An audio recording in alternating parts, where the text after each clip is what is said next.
महत्त्वाची बातमी, राजकीय बातमी नाशिकमधून येते। नाशिकमध्ये उद्धव ठाकरेंच्या शिवसेनेला एक मोठा धक्का बसलाय। ठाकरेंच्या शिवसेनेचे महानगर प्रमुख विलास शिंदे यांनी पदाचा राजीनामा दिलाय। दरम्यान ते उद्या शिंदेंच्या शिवसेनेत प्रवेश करणार आहेत। जोरदार शक्ती प्रदर्शन करत 8 नगरसेवक, जिल्हा परिषद सदस्य, पंचायत समिती सदस्य आणि सरपंच देखील उद्या शिंदेंच्या शिवसेनेत प्रवेश करणार आहेत। सुधाकर बडगुजर यांच्यानंतर आता विलास शिंदेंनी साथ सोडल्यानं ठाकरेंना मोठा धक्का बसलाय। बाळासाहेबांच्या विचाराचा शिवसैनिक आहे।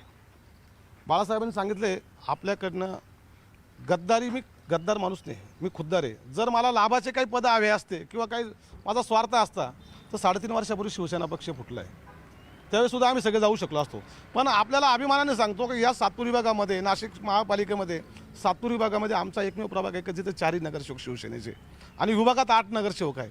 आमचा शाखा प्रमुख सुद्धा फुटला नाही आहे, आम्हाला काही स्वार्थ नाही। पण ज्यावेळेस अन्याय होतो मग बाळासाहेब आठवतात। बाळासाहेब सांगितले गद्दारी नाही करायचं पण अन्याय पण नाही सहन करायचा, आणि मी अन्यायाला वाचा फोडण्याचं काम केलं। आमच्या कामाचं मूल्यमापन कोण करतंय नेमकं?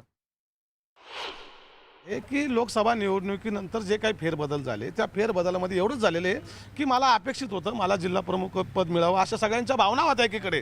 या शहरातला जो काही निष्ठावान जुना शिवसैनिक असेल, नवीन असेल, पदाधिकारी असतील, त्यांना वाटत होतं का विलास शिंदे आता हे जिल्हा प्रमुख होतील। परंतु माझ्यापेक्षा 15 वर्ष ज्युनियर असलेली व्यक्ती, त्यांनाही वाईट नाही बोलायचं, तो त्यांचा अधिकार त्यांना मिळालेले, जिल्हा प्रमुख त्यांनी काम करावं। पण या लोकसभेचा त्यांना अभ्यासच नाही आहे। अशा माणसाच्या हाताखाली काम करणं म्हणजे पक्षाला फसवण्यासारखं आहे।